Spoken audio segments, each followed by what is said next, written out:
You want me to put that on my Tudor?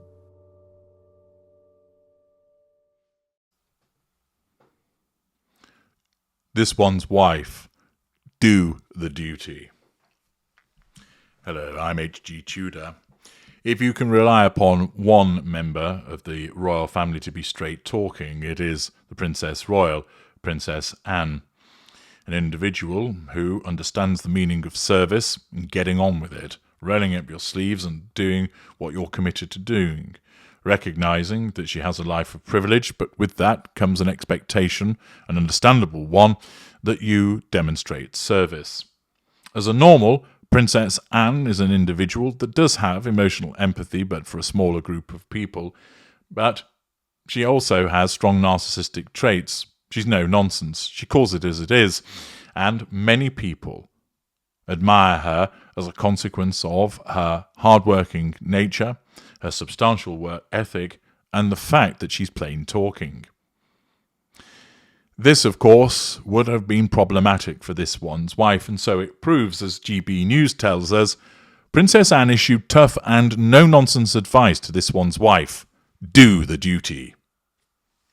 Dorothy Reddin writes, Princess Anne issued some no-nonsense advice to this one's wife, a royal commentator has claimed.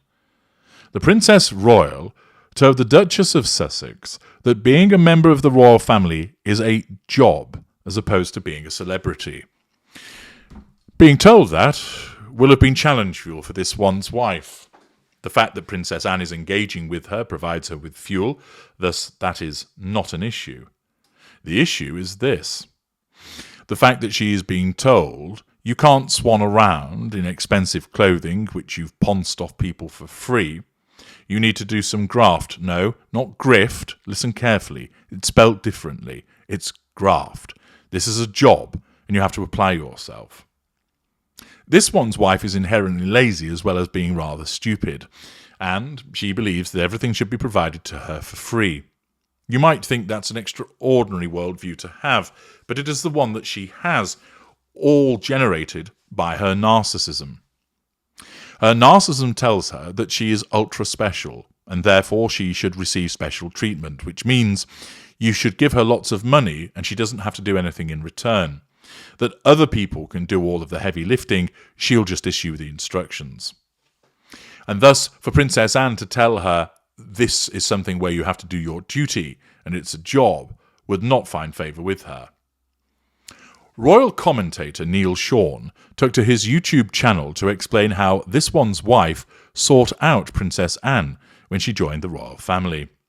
Undoubtedly this will have been done because this one's wife wanted to assert control over Anne and sought to do so by having a meeting with her.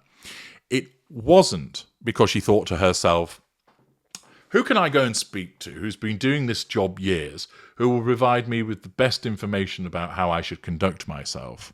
I know that'll be Princess Anne. She's long in the tooth, part of the old guard.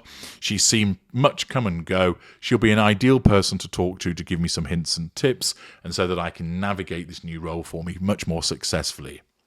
That isn't the way that this one's wife's mind works. Instead, it's who can I get on side to make my life easier? And thus she swans in, attempting to win over the Princess Royal. The Princess Royal, of course, as a normal, is less susceptible to the manipulative wiles of an individual such as this one's wife. Furthermore, she has been around the block and she has seen many of the behaviours of narcissists, not necessarily realising that's what they are, but she'll have recognised a certain type of character, a certain type of behaviour, and she will have noticed the way that this one's wife behaved at an early juncture and marked her card. Neil Sean said that this senior royal takes no nonsense, much like her father, the late Duke of Edinburgh. Apparently, when this one's wife joined the royal family, she sought out Princess Anne. According to a very good source, Princess Anne gave very sage advice to the new royal. The royal commentator opened up on the tough, no-nonsense advice that Anne gave to this one's wife. Princess Anne reiterated this mantra. She pointed out that it wasn't a working monarchy. It was a job.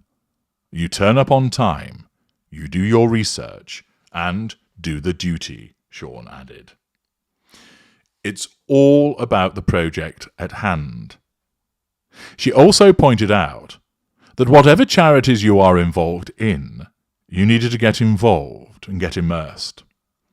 As opposed to taking the advice head on, Sean claimed that this one's wife left the meeting dumbfounded. He continued, according to a very good source, this one's wife failed to warm to Princess Anne, and Princess Anne always knew that this one's wife would have a very short shelf life in the world of the British monarchy. Indeed, as I've identified, as a normal, she'll have noticed that there was something not right about her behaviours, that she'll have been seen as too demanding, too thrusting, too elbowing her way in, and not prepared to put in the hard yards. Naturally, when being told, this isn't about playing at being princess and dressing up, you've actually got to do some graft, that would not have gone down well with this one's wife, hence her leaving the meeting dumbfounded.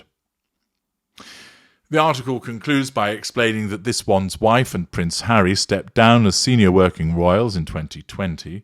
The couple moved to California, where they are currently raising their 2 children, Prince Archie, 4, and Princess Lilibet, 2. The Duke and Duchess of Sussex made their last joint appearance in the United Kingdom for Queen Elizabeth II's funeral in 2022. Thus, we have an excellent example of what happens when the narcissist, this one's wife, comes into contact with the straight-talking normal that is Princess Anne. Princess Anne isn't going to be swayed by the faux sugary exterior of this one's wife, and she's there to tell her, look, you're in this family now, this is the way that it is. That was not what this one's wife wanted to hear. She wants the easy ride. She wants money for nothing. She wants everybody to rush around after her, believing that she is a princess. The way that her father treated her has basically been amplified throughout her life, where she expects the men in her life to run around after her and treat her like a princess, that her friends should be like servants, that the people who are actually her staff should do whatever she wants whenever she demands it of them, and it doesn't matter if she shouts and screams at them, they should suck it up, because she is this one's wife and everybody should obey her. Princess Anne was always going to see through this one's wife. She was always going to be able to identify that she was a work shirker, that she was a work-shy fop, that she was only in it for the glamour, and that is not the point of being a member of the royal family. I'm H.G. Tudor. Thank you for listening.